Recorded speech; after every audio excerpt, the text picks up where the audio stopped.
Deus, nosso Deus é lindo, o nosso Deus é tremendo. Amém, queridos?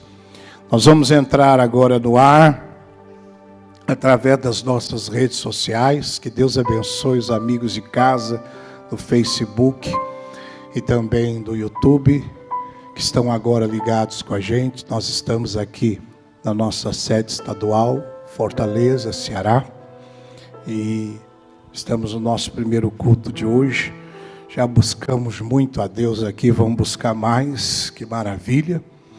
E queridos, antes da gente entrar na palavra de Deus, eu quero mostrar um pouquinho para vocês, para os amigos de casa também, o trabalho que as mulheres que vencem estão realizando aqui no nosso estado. Nós temos visto aí tantas atrocidades acontecendo nas escolas, e nós estamos visitando aí um número muito grande de escolas e orando nas escolas para proibir a ação do inferno, de Satanás, dentro das escolas. E temos feito esse trabalho espalhado por todo o estado do Ceará, onde tem gente orando na porta das escolas. Algumas escolas, elas têm dado acesso para orar junto com os alunos. Está preparado aí o vídeo? O áudio não está muito legal, não, mas dá para você entender. Coloca um pedacinho do vídeo para a gente. Porque Ele ressuscitou, intervir por todas as causas, e nós estamos aqui, meu Deus, em um propósito. Meu Deus, pedi, meu Pai, que o Senhor visite, meu Pai, agora, todas as pessoas que estão sendo, meu Deus, afetadas, de alguma forma, meu Deus, trazendo, Senhor, tristeza, pânico, pavor, meu Deus, o inimigo tem tentado, e tem até conseguido, meu Deus, afetar mães, pais, amigos, irmãos, parentes. Nós estamos aqui, meu Deus, reunidos, para pedir, meu Deus, o Senhor é Senhor de tudo e está acima de tudo. Nós não estamos aqui, meu Pai, guerreando contra carne nem sangue. Nós estamos guerreando contra as forças espirituais do mundo espiritual. E o Senhor, meu Deus, que está aqui neste momento, meu Pai, através da Tua palavra, está agora, meu Deus, ouvindo este clamor desta mãe, o clamor deste pai, o clamor, meu Pai, dessa direção, dessa escola, o clamor de todos que estão aqui, meu Pai, com o coração, meu Deus, acreditando que o Senhor está ouvindo e vai responder o nosso clamor, porque nós acreditamos no poder da intercessão. Nós acreditamos que todos se levantaram para orar em favor dos seus. O Senhor tem teu sim, teu amém. Então, em nome de Jesus, nós levantamos a nossa voz e na autoridade do nome de Jesus, nós queremos que o Senhor, com teu poder, vá agora sobre a raiz deste mal, sobre a raiz desse mal. E assim como Jesus amaldiçoou aquela figueira que não estava dando bons frutos, nem fruto nenhum, nós amaldiçoamos toda a obra do adversário, todo o projetado do inimigo que tenta trazer pânico, que tenta trazer pavor, que tenta trazer angústia, sofrimento e medo. Nós declaramos agora: mal seja expelido, seja arrancado agora do coração desta pessoa que não tem conhecimento nem sabedoria, e até tem conhecimento e sabedoria de Deus, mas tem desprezado.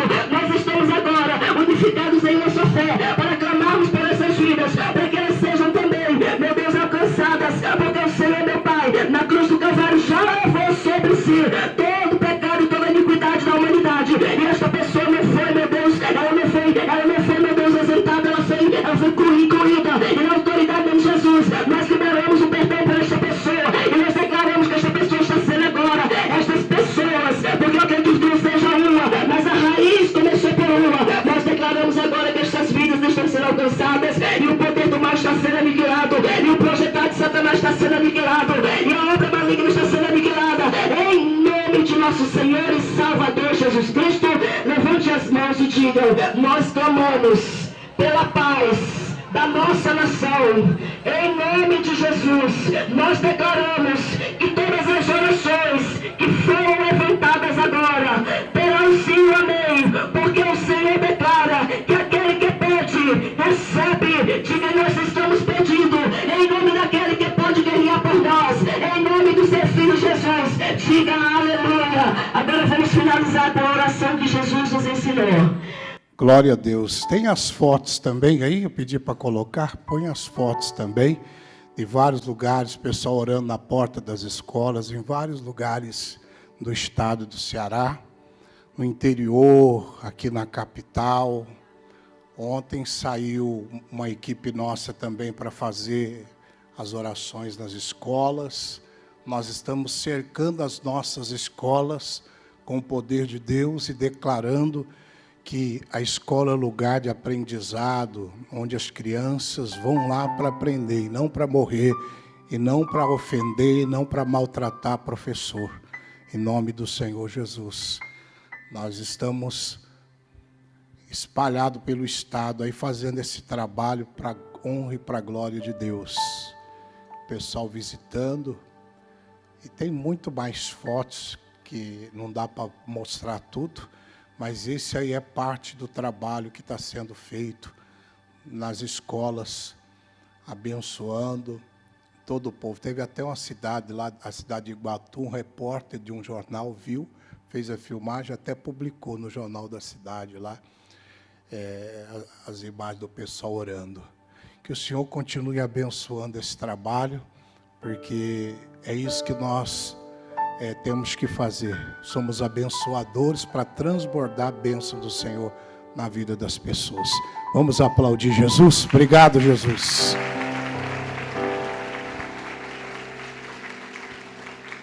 Glória a Deus. Queridos, eu acredito que você recebeu uma surpresa quando você chegou aqui na igreja, né? Não recebeu? Pega o que você recebeu quando você entrou na igreja.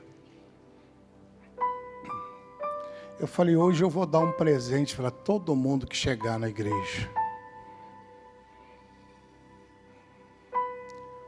O que está escrito aí nesse papel que você recebeu quando você chegou na igreja?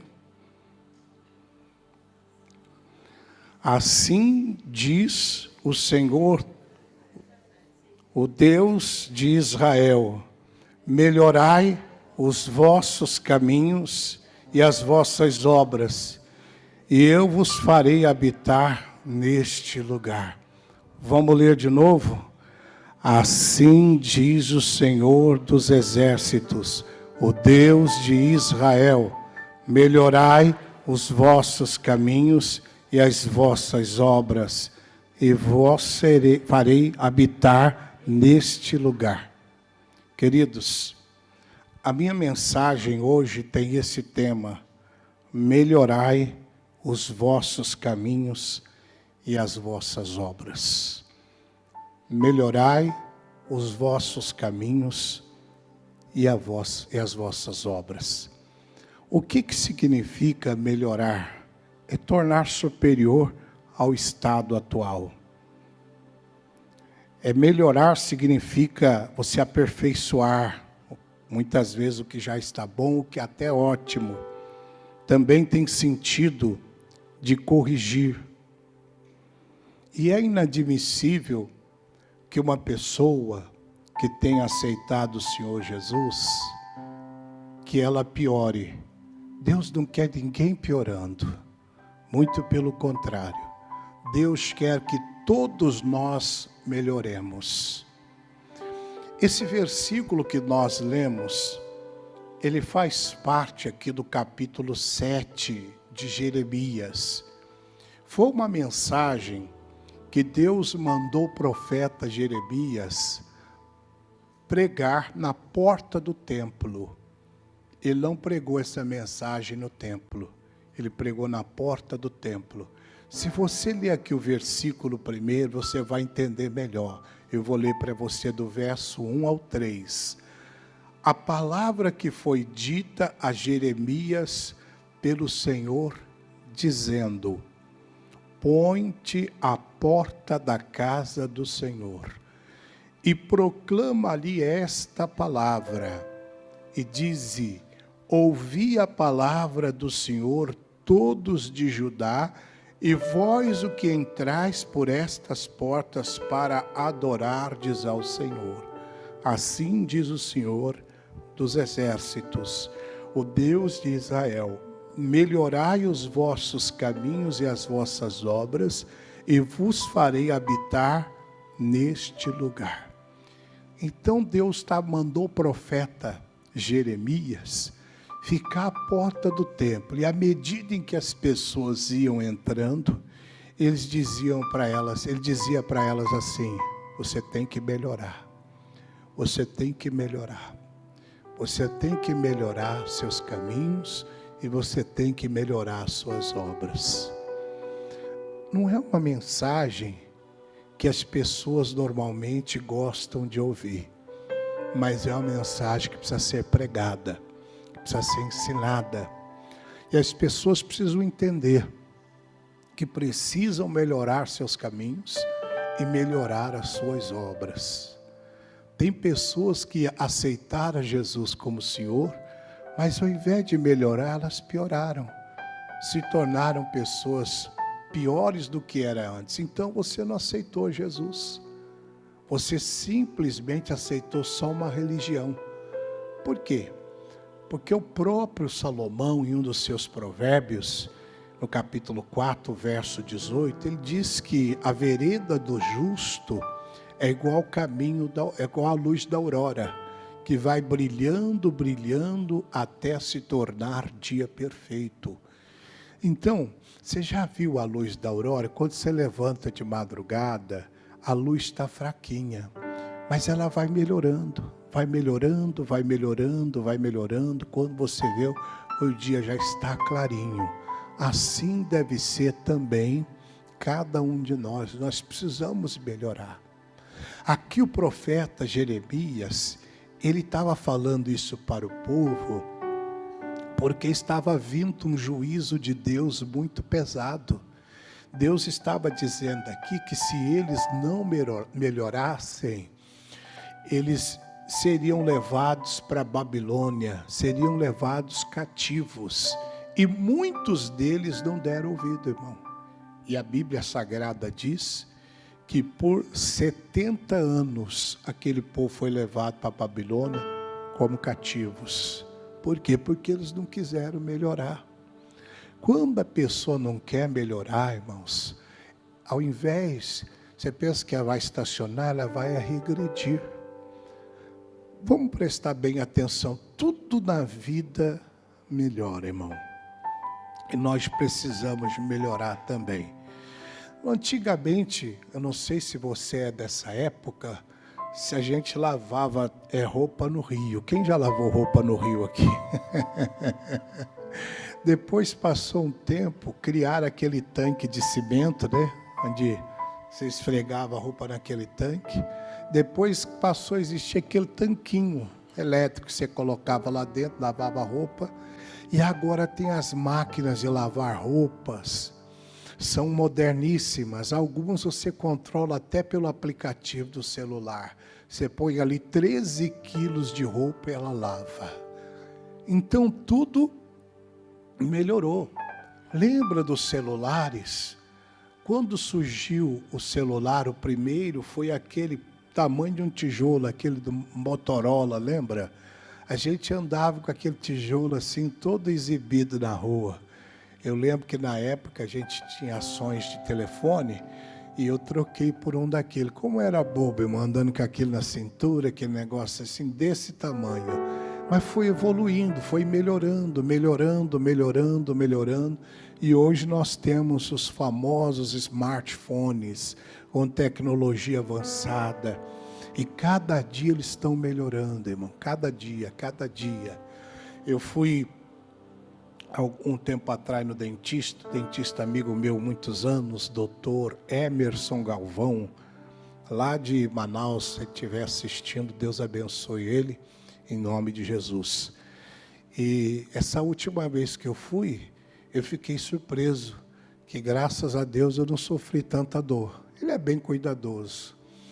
Aquele motorzinho, sabe quando você, para tirar a cárie, só o barulho dele você até arrepia. Ele conseguiu lá, já estão modernizando a coisa, melhorando, agora é a laser. Você passa ali, você tira a cárie, você não sente nada. E quando você vai fazer uma cirurgia, precisa abrir a gengiva, ele vai passando, vai abrindo, você só sente aquele cheirinho de churrasco, né? Mas ele vai cortando, cortando, cortando, e você não sente dor, irmão. Tudo está melhorando, tudo melhora. E nós precisamos melhorar, irmãos. Por exemplo, Eu e aqueles que são de 40, 60 anos, nós fomos criados num mundo que já não existe mais. Aquelas coisas lá do passado já não existem mais. E outros não, outros já foram criados no meio de uma geração que já existia esses produtos avançados, eletrônicos, internet, esses aparelhos tão avançados aí. Então, eles já nasceram no meio disso. Você pega uma pessoa, uma criancinha novinha, ela já sabe mexer no celular. Mas nenhum adulto sabe mexer tão bem quanto, às vezes, uma criança sabe mexer. E nós estamos nessa transição, irmão. Esse pessoal de 40 até 60 anos está no meio de uma geração, no momento de transição. O que a gente foi criado não existe mais. E as coisas que estão acontecendo agora, nós não temos tanta habilidade com isso. Internet e outras coisas mais. E muitas outras coisas que vão surgindo. Então, a gente tem que aprender a se posicionar. Não é porque a gente está nessa geração, nesse momento de transição, que a gente não deve buscar também aprender o que está melhorando para melhorar a nossa vida. Está melhorando para melhorar a nossa vida. Por exemplo, hoje você pode colocar lá a máquina de lavar roupa e programar ela. Para ela, ter determinado momento, desligar sozinho, tudo melhorou. Agora, eu como cristão, que estou tendo um relacionamento com Deus, não tenho que melhorar, eu preciso melhorar. E quem não melhora vai ficando para trás, o inimigo vai conseguindo derrotar a pessoa, jogar a pessoa no pior nível de vida. Mas, infelizmente, irmãos, tem gente que não quer melhorar. Está na igreja há 20, 30 anos, está do mesmo jeito. Quem é que está errado? É você ou é Deus? Porque Deus quer o seu melhor. Mas será que você está querendo melhorar? Será que você está querendo sair dessa situação? Tem gente que diz assim, mas eu sou uma pessoa tão coitada. Não, você não é um coitado, você é um filho de Deus, uma filha de Deus, criado à imagem e à semelhança do Senhor. E você não pode aceitar viver assim não, meu irmão. Você tem que colocar no coração, eu vou melhorar para a glória de Deus. Na Bíblia Sagrada, nós temos o exemplo de 2 personagens que eu quero estudar com vocês nessa manhã. Primeiro é o Judas. O Judas não quis melhorar. O Judas, ele era discípulo do Senhor, irmão. Imagine tantos milagres que o Judas viu Jesus operar, curando os enfermos, libertando os oprimidos, limpando leprosos. Mas ele viu tanta coisa e ao invés de melhorar, ele piorou. E ele era uma pessoa, irmão, falsa. Olha o que diz lá em Mateus, capítulo 26, verso 20. Nós vamos passear muito da Bíblia aqui agora, tá? Mateus 26, 20. Mateus capítulo 26, versículo 20. Mateus é o primeiro livro aí do Novo Testamento. Acharam aí, queridos? O texto diz, e chegada a tarde, assentou-se à mesa com os 12. E quando eles comiam, disse, em verdade vos digo que um de vós me há de trair. E eles, entristecendo-se muito, começaram um por um a dizer-lhe, porventura sou eu, Senhor? Sou eu, Senhor? E ele respondeu e disse, o que mete a mão no prato, esse me há de trair. Só até aqui o bastante, irmão. Jesus estava reunido à mesa da Santa Ceia.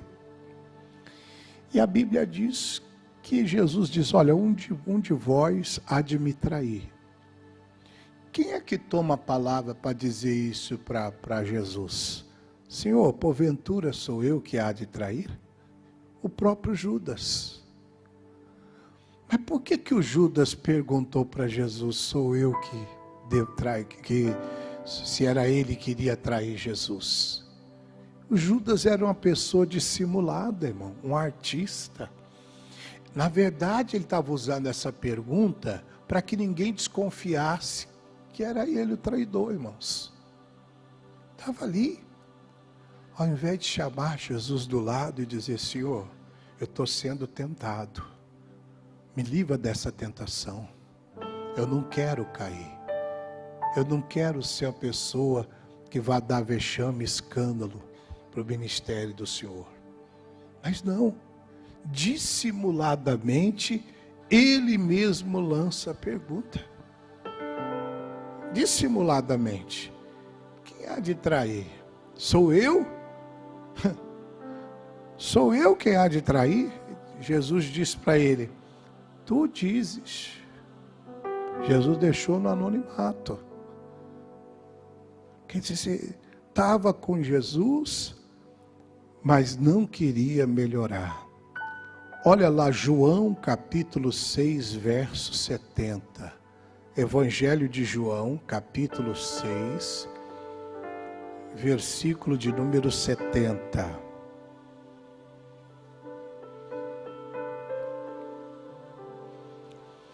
E respondeu-lhe Jesus, não vos escolhi a vós, os 12, e um de vós é o diabo. E dizia isto ele de Judas Iscariotes, filho de Simão, porque este o havia de entregar, sendo um dos 12. Então Jesus deu mais uma dica. Jesus mais uma vez dá mais uma dica. Fala, um de vós há de me trair, é um dos 12. Estava jogando ali para ele se consertar, ele não quis melhorar. Até então, o que aconteceu? Vamos lá. Lucas 22, do 1 em diante.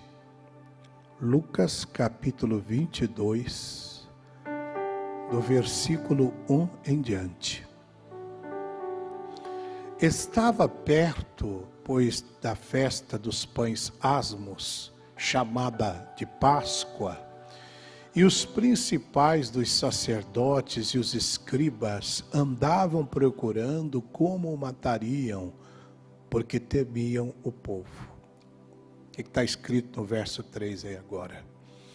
Entrou, porém, Satanás em Judas, que tinha por sobrenome Iscariotes, o qual era um dos 12.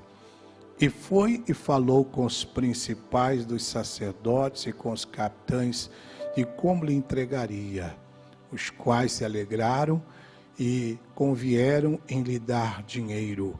E ele concordou e buscava oportunidade para lhe entregar sem alvoroço. Olha que coisa. Jesus foi falando, foi aconselhando, e ele não quis dar ouvido, ele não quis melhorar, até que Satanás entrou nele. E entra, irmão, não brinca com as coisas de Deus, porque o diabo entra. Se entrou em Judas, que era um discípulo de Jesus, não vai entrar na pessoa que tem o mesmo comportamento? E tem entrado, irmão. O mesmo demônio que entrou em Judas tem entrado na vida de muita gente. E você vê interessante que depois que o demônio entrou em Judas, ele concordou em trair Jesus. Primeiro estava no campo da tentação. Aí depois ele já estava concordando a aceitar dinheiro para poder entregar Jesus. Quando o demônio entra na pessoa, ela começa a concordar com tudo que não presta. Ela começa a dizer assim, olha, não é bem assim, isso não é pecado não. Isso aí é que o pastor quer manter vocês na rédea. E começa esse discurso. E tem alguns da internet aí falando inclusive sobre isso, tentando enganar as pessoas com esse evangelho liberal. Não, irmão. Não use o discurso da graça para poder ter liberdade para pecar.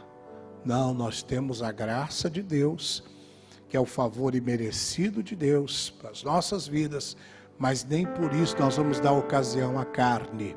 Deus nos chamou para sermos santos. Mas quando o demônio entra na vida de uma pessoa, e a gente tem que tomar cuidado, porque o Judas era discípulo de Jesus, a pessoa começa a concordar, a mentir, a se prostituir, vai concordando com a porção de coisa que não presta. Irmão, você acha que o diabo mudou o método dele? Ele continua usando os mesmos métodos, agindo da mesma forma, da mesma maneira. Ele entrou. Mas por quê? Porque o Judas não quis melhorar, irmão. Ele ouviu Jesus falar várias vezes. Tem gente que está na igreja, a palavra está tocando. E Deus está falando para evitar uma desgraça, perdão da palavra, uma desgraça mais na frente, uma coisa ruim. O que Deus estava falando lá para o povo de Israel, através do profeta Jeremias, quando diz, melhorai os vossos caminhos e as vossas obras, é porque ele sabia que viria ali o cativeiro. Que o povo seria levado 70 anos do cativeiro. Ele estava advertindo o povo, irmão. E o povo, ao invés de melhorar, se prostrar diante de Deus, clamar ao Senhor, não deram ouvido. E às vezes a gente faz a mesma coisa e sofre porque a gente não quer melhorar. Ele deveria ter tomado uma decisão, orado, pedido perdão a Jesus, e seguido ali ao lado de Jesus, o ministério de Jesus. Imagine esse homem, ele ficou 3 anos com Jesus, que o ministério de Jesus durou só 3 anos. Com 30 anos ele foi batizado por João Batista, e aí, de 30 aos 33 anos, ele exerceu o ministério dele, curando enfermos, expulsando demônios, fazendo a obra de Deus. E o Judas estava onde? Do lado dele. Ele era o tesoureiro do ministério de Jesus, era o que cuidava das ofertas. Estava ali do lado de Jesus. Ouvia tudo que Jesus pregava, mas não praticava. Mas não queria melhorar. Irmão, o ato de estar na igreja é maravilhoso, é bíblico, mas não é tudo. Eu preciso pegar a palavra de Deus e aplicar na minha vida naquilo que eu tenho que melhorar. Eu tenho que começar a me julgar. Eu não tenho que ficar olhando para a vida de ninguém, a não ser para a minha própria vida. E ver onde que eu preciso melhorar. Melhorar como um cristão, como pai, como filho. Mas a gente leva a vida de qualquer jeito, de qualquer maneira. E enquanto a gente vive assim, a gente está dando brecha para o inimigo agir. E ele age. Porque a missão dele é roubar, matar e destruir. Essa é a missão dele. Ele não veio com outra missão. Ele veio para roubar, matar e destruir. E aí a gente leva a vida sem compromisso. Sexta-feira eu dei uma mensagem aqui, quem sabe eu volto a pregar ela aqui, sobre fé e compromisso. Eu disse que o problema das pessoas não é fé. Porque a Bíblia diz lá em Romanos 12, a parte C do verso 3, que Deus repartiu uma medida de fé a cada um de nós. Então deu uma fé para todos nós. Agora o nosso problema é a falta de compromisso com as coisas de Deus. A Bíblia chama o Abraão de nosso pai na fé. Mas houve um momento da vida do Abraão que ele andou sem compromisso com Deus. Como assim? Quando a Agar, a escrava de Abraão, da esposa de Abraão, se deitou com ele. Sara falou, olha, tendo visto que o Senhor me impediu de ter filhos, e Deus não impediu, que tinha dado a promessa para ela já. Então você vai deitar aqui com a minha escrava, ela vai nos dar um filho. E ele aceitou. se deitar com a escrava. Sem compromisso, porque quem tem compromisso com Deus não aceita o que é errado, irmão. Ele não aceita aquilo que não presta. Então, é preciso fé envolvida no compromisso. Eu até brinquei com o pessoal aqui, falando com eles, quem já comeu medalhão? Medalhão, aquela carne, geralmente acho que é feita de filé mignon, né? E o que eles envolvem nela? O bacon. Pensa no medalhão. Eu vou deixar você com fome logo de manhã. O que é isso, irmãos? Por que eu estou dizendo isso? A sua fé tem que estar envolvida num compromisso com Deus, irmão. Fé e compromisso. Quem gosta de fazer bolo aqui? Deixa eu fazer a pergunta direito. Quem sabe fazer? Ah, então tá bom. Domingo que vem você vai trazer um bolo para mim. Haja barriga para comer tanto bolo, hein? Mas por que eu estou falando isso? Quando você vai fazer o bolo, o que você faz? Você pega e mistura todos os ingredientes, não é? Depois lá o fermento e tal, unta ali a forma, põe, vai ao forno. E aí até dar o tempo, você tira o bolo pronto. Mas você tem que misturar os ingredientes para sair o bolo. Irmão, a gente tem que misturar a fé com um compromisso com Deus. Senão Deus não abençoa. Então, se a pessoa quer melhorar de fato e de verdade, ela vai ter um compromisso com o Senhor. Agora você vê o Judas, estava com Jesus, via Jesus fazer milagres, mas não tinha nenhum compromisso com ele. Nada, nada, nada. Nenhum. Agora, por outro lado, a Bíblia Sagrada fala de um outro homem, que esse aí vacilou, hein? Mas melhorou. Pedro. Vamos falar um pouquinho sobre Pedro? Vamos lá então. Vamos começar no Evangelho de João, capítulo 1, verso 40. João, capítulo 1, verso 40. Olha só, olha como é que se deu o início da caminhada de Pedro. João 1,40. Ora, André, irmão de Simão Pedro, um dos dois que ouviram aquilo que Jesus, aquilo que de João e que haviam seguido. Esse achou primeiro o seu irmão, Simão, e disse-lhe, achamos o Messias, que traduzido quer dizer o quê? O Cristo, é o Cristo. Então o André, que era irmão de Pedro, foi que levou ele para Jesus. Ele foi levado pelo irmão, ele teve um encontro com Jesus e levou o irmão dele, o Pedro. Por isso que a gente tem que lutar para levar a nossa família para Jesus, irmãos. Que de repente, um daqueles pode ser uma pessoa que vai fazer uma grande diferença na sociedade. Como é que o André poderia imaginar que Pedro seria tudo o que foi? Né? Mas ele levou. Aqui, ó. E era André, irmão de Simão Pedro. Ele encontrou o Messias e levou Pedro também. Irmão, nós encontramos com Jesus e nós temos que levar a nossa família também. Levar a nossa família. E o Pedro teve esse encontro com o Senhor. Mas a coisa ficou tão séria, irmãos, que Pedro teve uns momentos de baixa na vida dele. Foi ele que tentou dissuadir Jesus a respeito da sua morte na cruz. Vamos lá. Marcos capítulo 8, verso 32.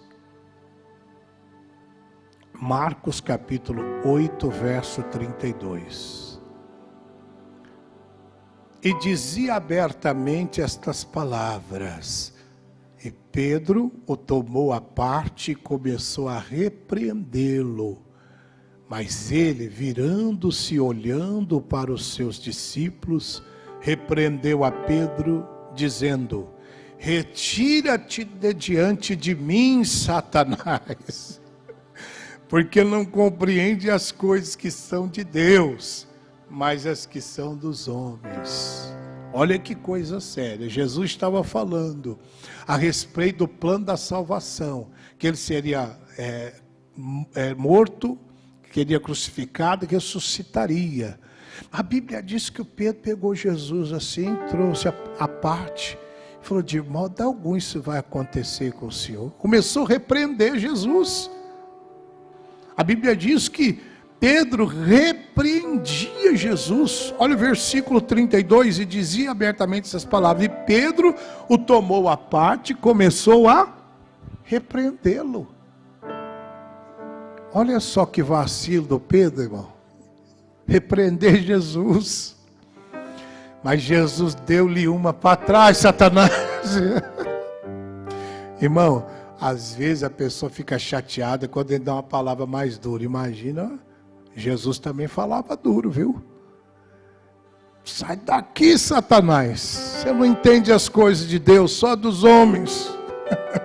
E ele deu a bronca na frente de todo mundo. Veja como Pedro, ele teve que aprender, teve que melhorar. A Bíblia também fala, irmão, que ele também cortou a orelha do soldado Malco. Vamos lá, João 18, versículo 9. João, capítulo 18, versículo 9.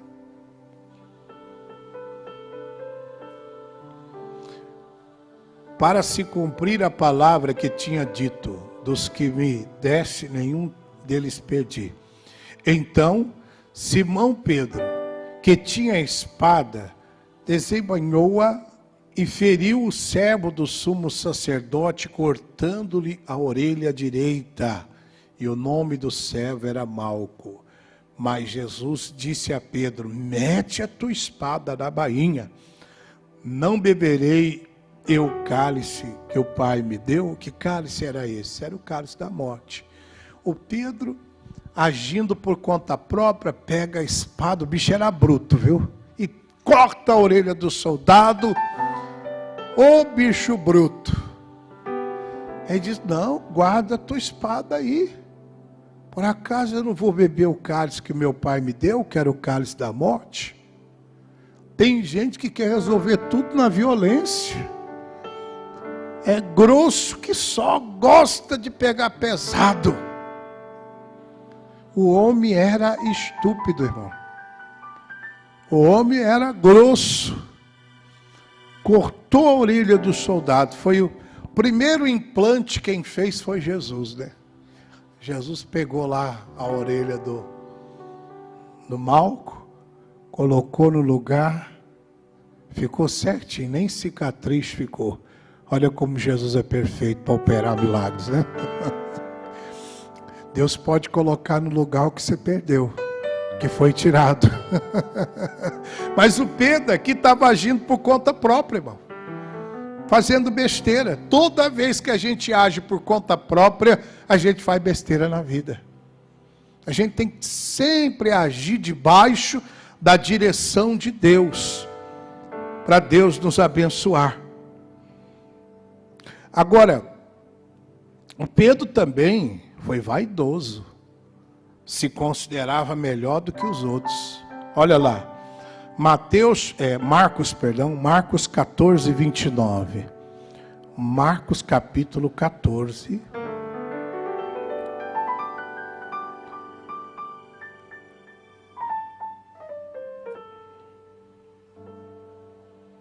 Verso 29. E disse-lhe Pedro: ainda que todos se escandalize, nunca porém eu. Eu não, Senhor. Todo mundo pode se escandalizar, eu não. Quer dizer, estava se julgando melhor do que os outros. Era um vacilão, hein? Pedro era vacilão demais, irmãos. Ô bicho vacilão. E aí, além disso, negou Jesus. Mateus 26, 69. Mateus 26, 69.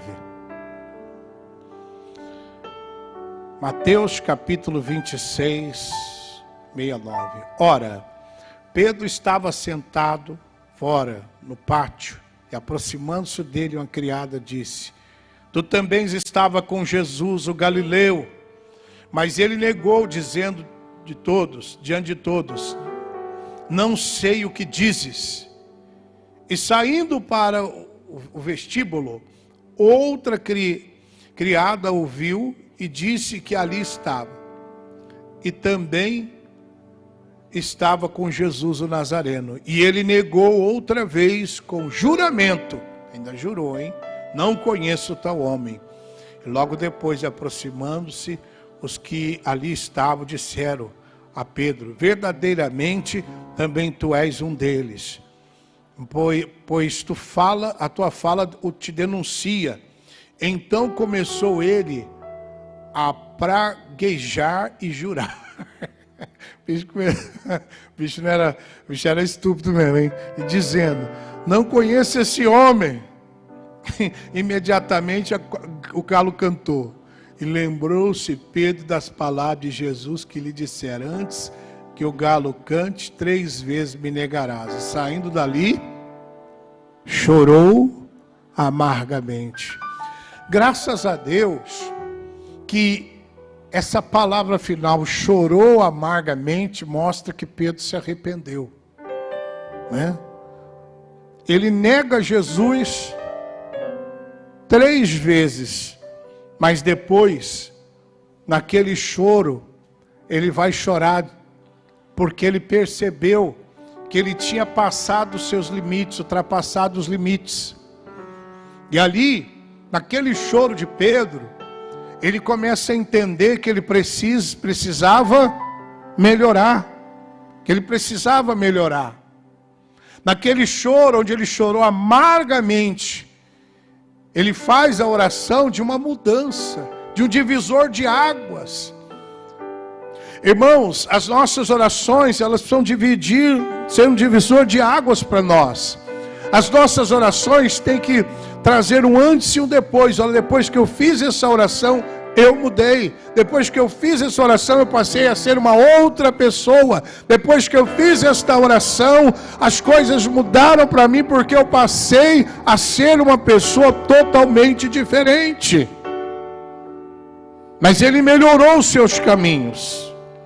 Ele ter chorado amargamente mostrou que ele queria melhorar. Diga: Jesus, me ajuda a melhorar. Eu quero melhorar. E ele melhorou. Atos capítulo 4, verso 13. Atos capítulo 4, versículo 13. Então eles, vendo a ousadia de Pedro e João, informados de que eram homens sem letras e indoutos, se maravilharam e tinham conhecimento de que eles haviam estado com Jesus. Jesus estava falando, Pedro estava falando para as autoridades do Sinédrio. E olharam para ele, viram a ousadia que Pedro pregava e falava para eles. Perceberam que eles eram homens sem letra, indoutos, sem estudo. E aí chegaram à conclusão. Qual era a conclusão?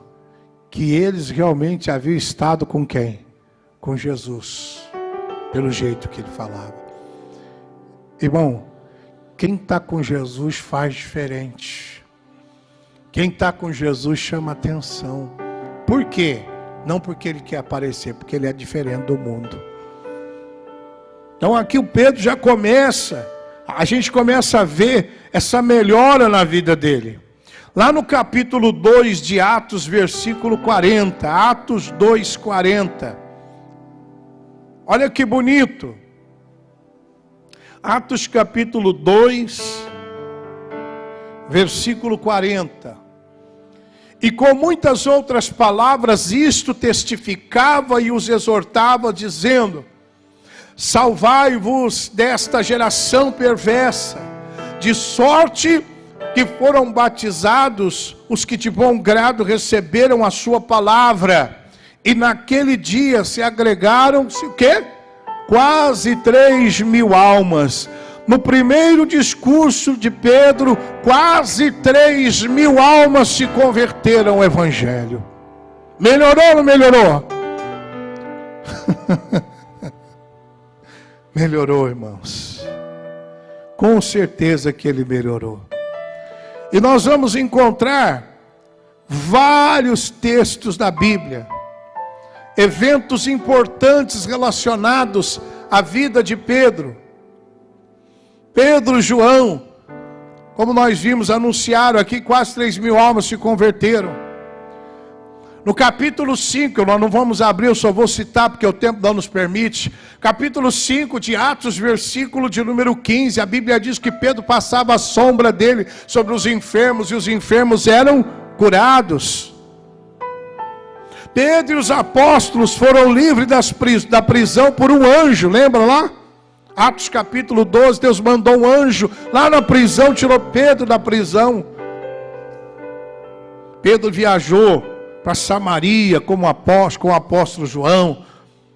Fez várias viagens missionárias. O único homem que andou por sobre as águas. Melhorou ou não melhorou, gente? Quando a pessoa quer, ela melhora. Nós encontramos na Bíblia Pedro também, quando ele vai para Cesareia, na casa de Cornélio, debaixo da perseguição, ele mostra que realmente é um homem de Deus. Escreveu algumas cartas na Bíblia. Homem cheio de fé e abençoado por Deus. Estava com Jesus, mas não quis melhorar, muito pelo contrário, foi se enforcar, se matou. O outro estava com Jesus, viu seus defeitos, mas melhorou. Queridos, voltando lá para Jeremias capítulo 7.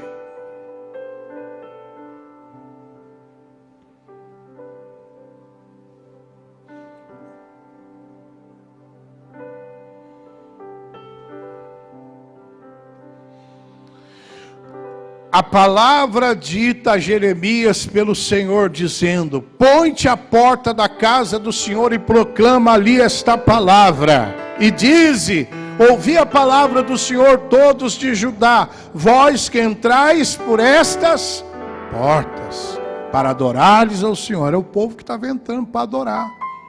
Assim diz o Senhor dos exércitos, o Deus de Israel: melhorai os vossos caminhos e as vossas obras, e vos fareis habitar nesse lugar. Ah, vocês querem habitar nesse lugar? Então melhorai seus caminhos, melhorai suas obras. Que mensagem dura, né? E se eu ficasse ali na porta quando você chegou e apontando o dedo para você: ó, você tem que melhorar, você tem que melhorar. Muitos iam dizer assim: eu não quero voltar mais nessa igreja, não, esse pastor me ofendeu. Imagina como o povo recebeu esse recado do profeta Jeremias. Na porta do templo, o povo entrando, ele: melhorai vossos caminhos, melhorai as vossas obras. Vocês precisam melhorar, senão vocês não vão habitar nesse templo não, hein? Meu Deus. Quem é que mandou ele fazer isso? Está escrito lá que foi Deus que mandou ele levar essa mensagem, irmão. Por isso que as pessoas na época de Jeremias tinham raiva dele. Jogaram ele até na cisterna para matar o homem. Porque ele falava a verdade. Tem gente que não gosta de ouvir, mas tem que ouvir, irmão. Tem gente que se chateia. A mensagem era dura. E o povo não deu crédito. Por que não deu crédito? Exatamente. Tinha compromisso com Deus. E aí veio o cativeiro, 70 anos foram levados para a Babilônia, ficaram lá no cativeiro, não quiseram melhorar.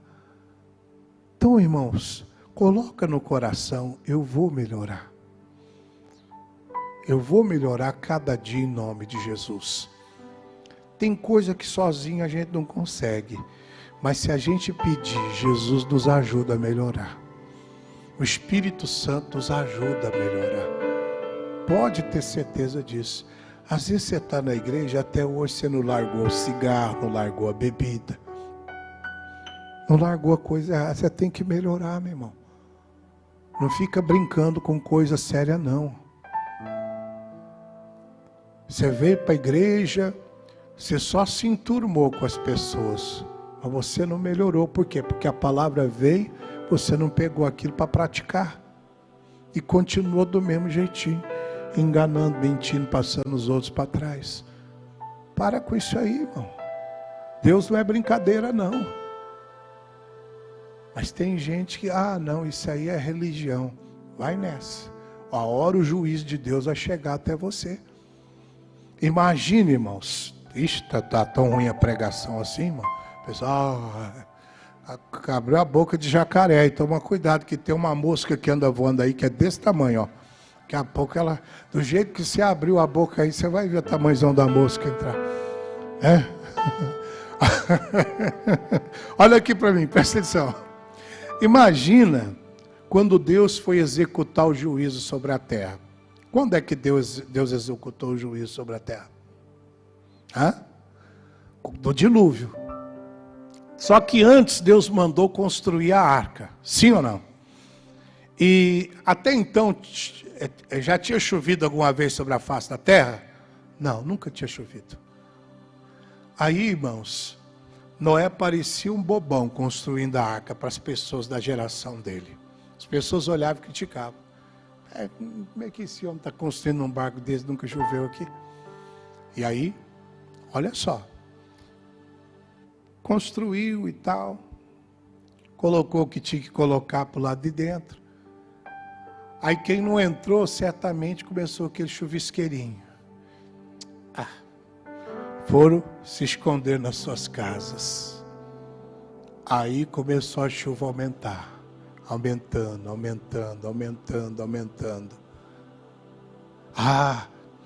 Vamos subir. Vamos ficar aqui no telhado agora, que inundou tudo, igual as enchentes que tem aí. Mas a chuva foi aumentando. Eles foram para os montes, os maiores montes. Mas a água chegou lá também. O juiz de Deus chegou lá também. Não adianta se esconder, irmão. Na hora que chegar o juiz de Deus, não tem como se esconder. Então é bom a gente andar, fazer a coisa séria. Andar em comunhão com Deus. Buscar o Espírito Santo. Levar uma vida de fé envolvida no compromisso com Deus. É assim que a gente vai vencer para a glória de Deus. Amém? Receba essa palavra para você hoje. Vamos aplaudir Jesus. Os amigos de casa, Deus abençoe.